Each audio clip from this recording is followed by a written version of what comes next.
Ne kiekvienas žmogus vertas būti tavo gyvenime. Yra žmonių, kurie įeina tyliai, bet jų šešėlis lieka labai ilgam. Jų žodžiai gali būti lyg adatos, jų juokas netikras ir jų buvimas kartais šalia mūsų netgi slegiantis.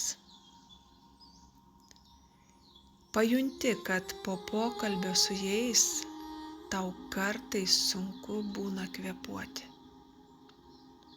Pajunti, kad po jų apsilankymo namuose kažkodėl nebejauti ramybės. Išgirsk, nes tai nėra vaizduotė. Tai yra įnešta tų žmonių negatyvi energija. Ir jeigu tu nejauti šviesos po žmogaus atėjimo, jis tau atnešė tamsą.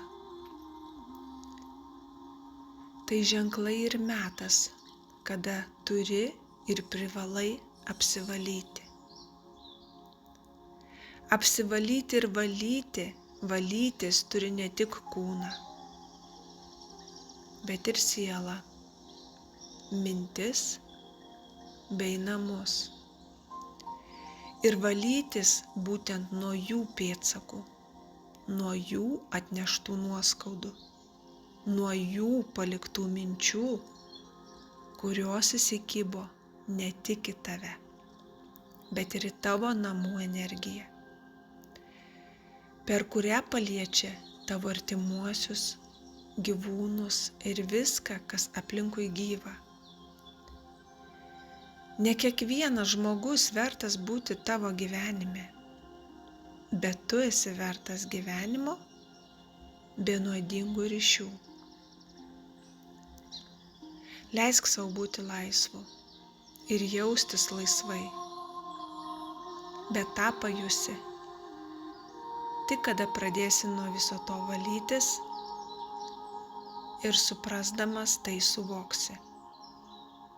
Nes tai nėra privaloma, tai nėra, kaip sakant,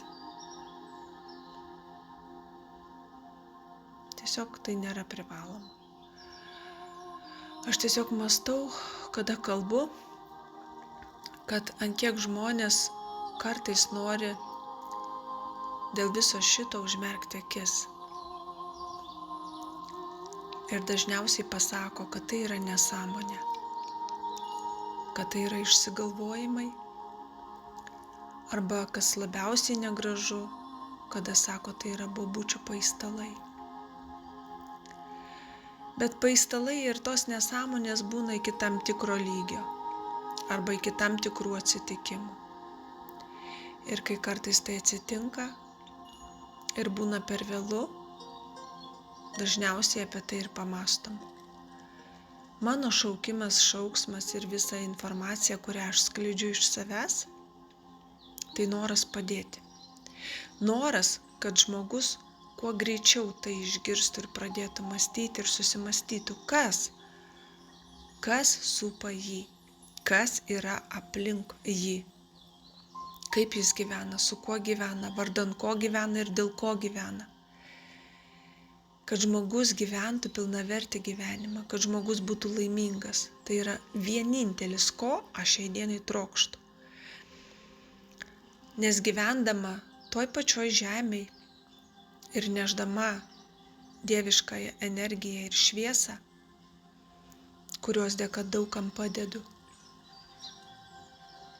tai ir yra noras pažadinti jūs, išgirskite.